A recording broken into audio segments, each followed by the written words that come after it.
Hello and welcome back. This is Heidi from My Reading Life, and I'm here today to start my mid-month book bash reading vlog. This is the monthly reading vlog that I do on the second weekend of every month to celebrate mid-month book bash, which is an event that was first conceived of by Doris over at Aldi Books. And it is a weekend that we try to focus in on our reading and get a jump start on the books that we want to complete in that month.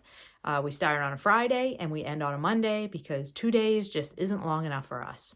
So it is the first mid-month book bash vlog of the year. It is 2025. Welcome to the new year.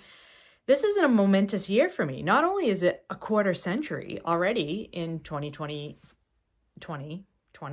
2000s, it's already the quarter century of the 2000s, but it is my 30th anniversary from graduating from college. It's my 30th anniversary of marriage. So there's a lot of big milestones for me coming up in 2025. But this is the start of something that I enjoy doing every month, and I hope you enjoy following along. So let's talk about what books I'll be reading this month. Of course, being a new month, I have immediately embarked upon many buddy reads because that is how I roll. And the first one is one I'm reading on ebook. This is The Power of Geography, 10 Maps That Reveal the Future of Our World by Tim Marshall. And I am buddy reading this with my friend Rachel.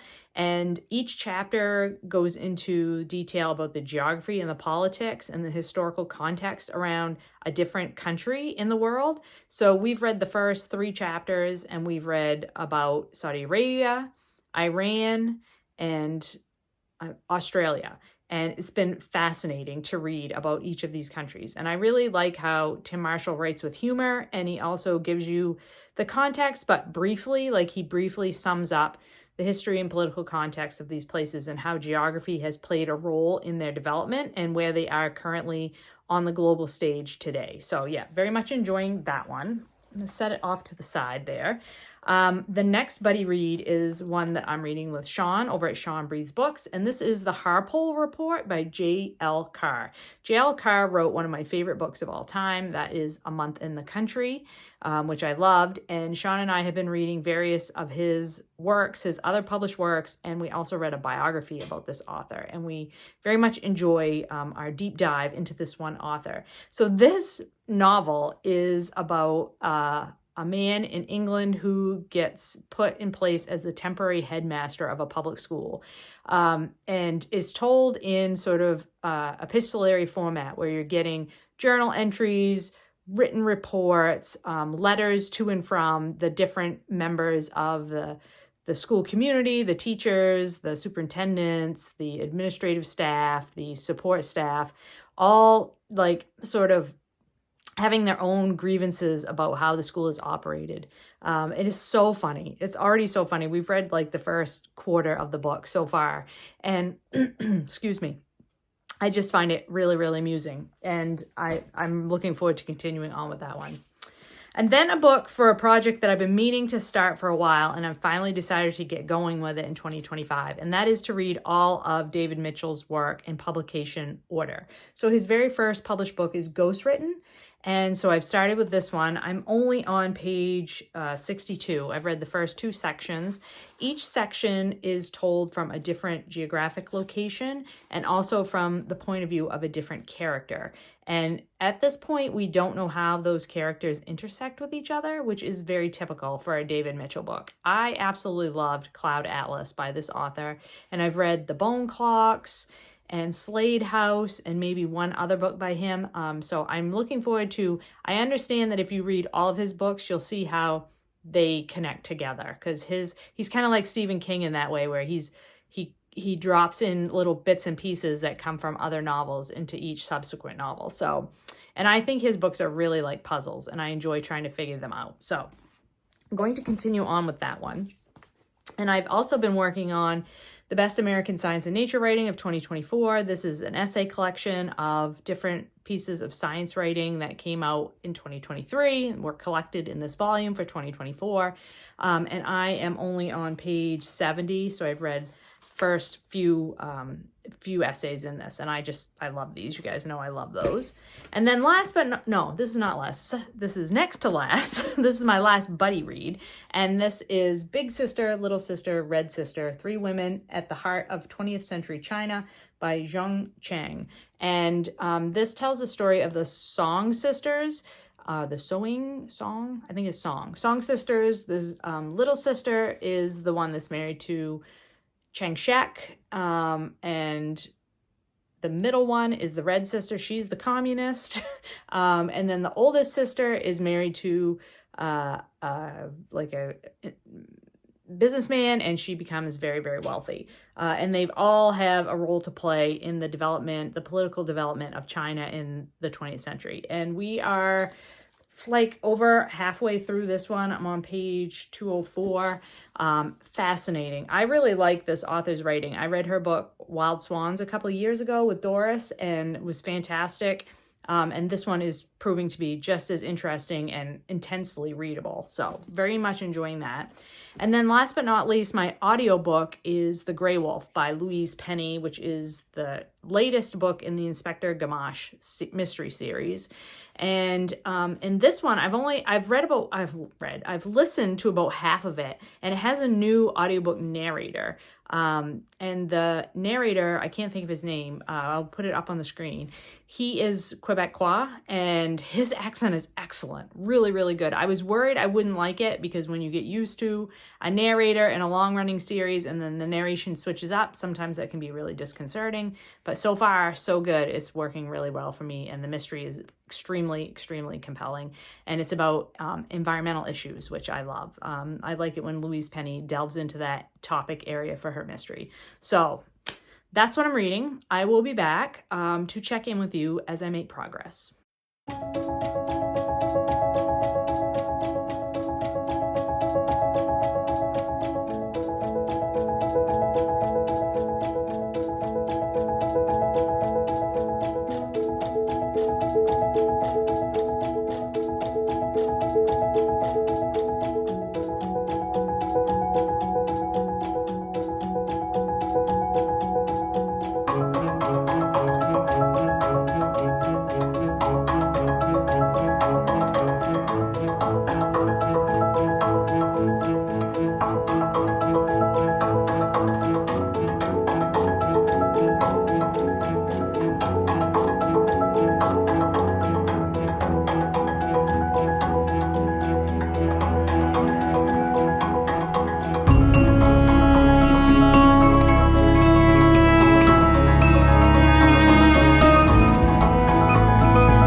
Seriously, how does that even happen? Do we think that pack and tape fix is gonna work? No, did not work. Urgh!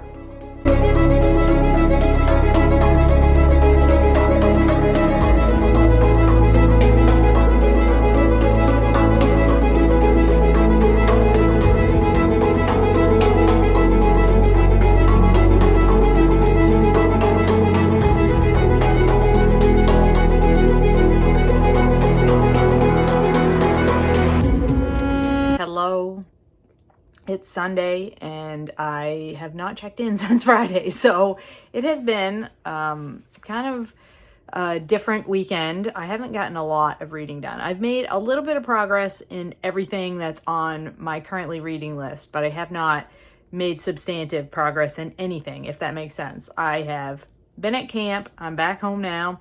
I played a lot of board games and card games and watched a lot of football, but I did not get a lot of reading done. I did, however, read several articles, or essays, I should say, in this Best American Science and Nature Writing 2024, and I wanted to bring your attention to one of them in particular. So there's an article in here called What Plants Are Saying About Us by Amanda Gefter, and this was first published in Nautilus. And she is a freelance science writer, and writes a lot about consciousness and physics and different things like that. And this particular article is all about plant intelligence or plant consciousness and what consciousness really is, and the definitions that we have applied to consciousness in terms of human development and other members of the animal kingdom, and then what the science is telling us about how plants interact with the world. And this goes hand in hand with a book that I read in 2024 that was one of my best reads of the year for nonfiction. It's in my top 10 nonfiction list that is in the video that I just published, or I just posted, last week. So if you are interested in that topic, I think this article is really great. I will see if I can link it down below.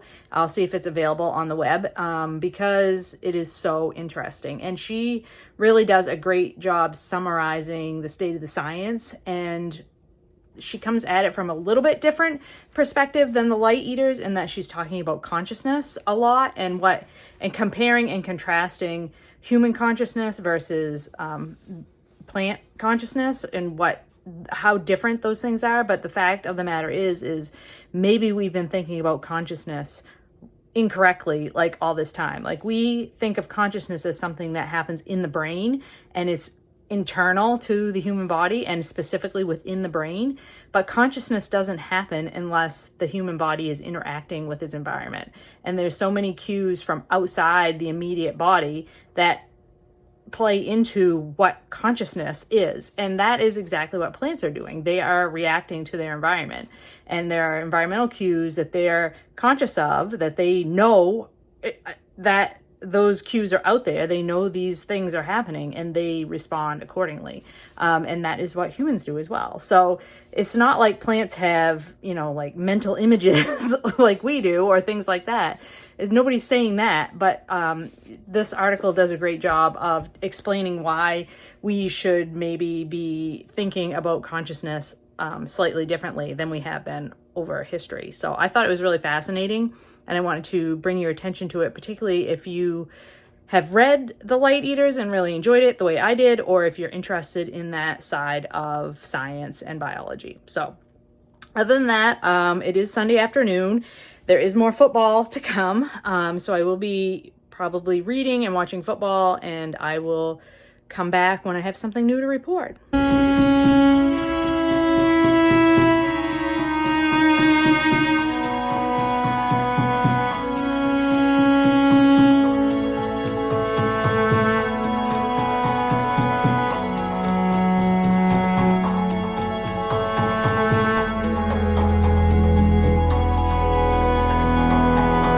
Here I am on Monday afternoon just to briefly check in about one of the books that I'm currently reading, and that is The Harpole Report by J.L. Carr.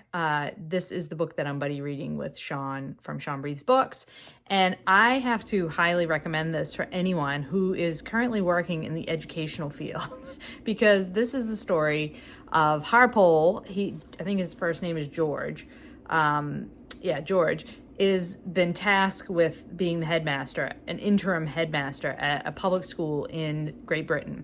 And he is finding out how hard it is to herd the cats. And if you work in the educational field or any other type of environment that's highly bureaucratic, you will recognize the absurd situations that George finds himself in. This book is so funny. I have laughed out loud multiple times while reading this, and I'm only on page 76 of this very short little novel, and it's just so realistic. It's so relatable, and the people that he gets involved with and has to deal with are just hysterical. So I just had to come on here and say, if you're looking for something that's funny to read in the new year, something that is highly relatable, even though it takes place, back in the mid 20th century in England, you may think, well, how can that relate to me? Or I don't work in the educational field. If you work in a job that has a lot of bureaucracy, you will recognize what is going on in this book. It is so absurd, but so realistic. So yeah, highly recommend this one. I have been doing reading in all of my other books as well.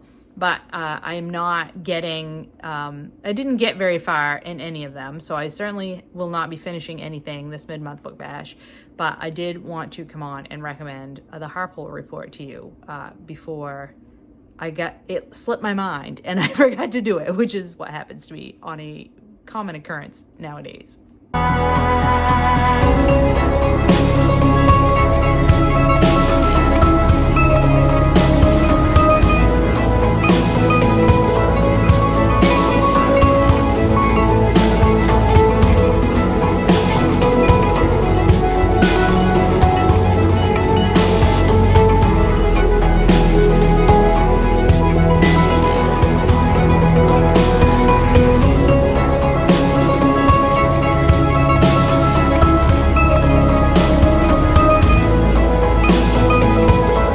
It's Tuesday, January 14th, and it is time to wrap up the mid-month book bash vlog. Before I close it out, I just want to briefly discuss Big Sister, Little Sister, Red Sister by Chang, which I am buddy reading with Britta Bowler, and I spent some time reading this last night. I am about 50 pages away from the end of this book. This is nonfiction, talking about three sisters in China in the 20th century who were instrumental in lots of historical events that happened at that time period. So these three sisters, all members of the Jung family, which was a family of wealthy merchants, I guess you would call their dad. He had been educated in the United States and had converted to Christianity and had come back to China after spending quite a bit of time in the United States in the late 1800s, and started this family, had several children, like not just these three girls, there were also, I think, three boys.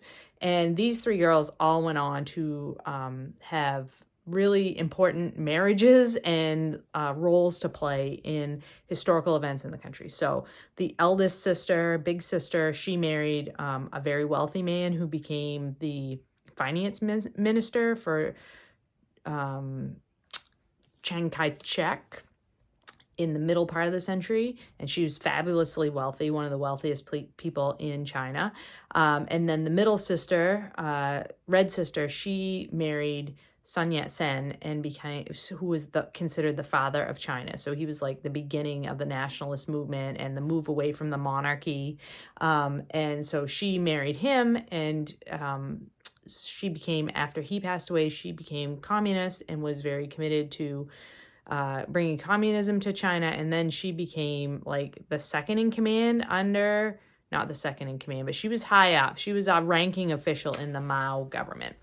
And then Little Sister married Chiang Kai-shek and was first lady during World War II. And they didn't use the term first lady, but basically that's the role she played during World War II with her husband, Chiang Kai-shek. And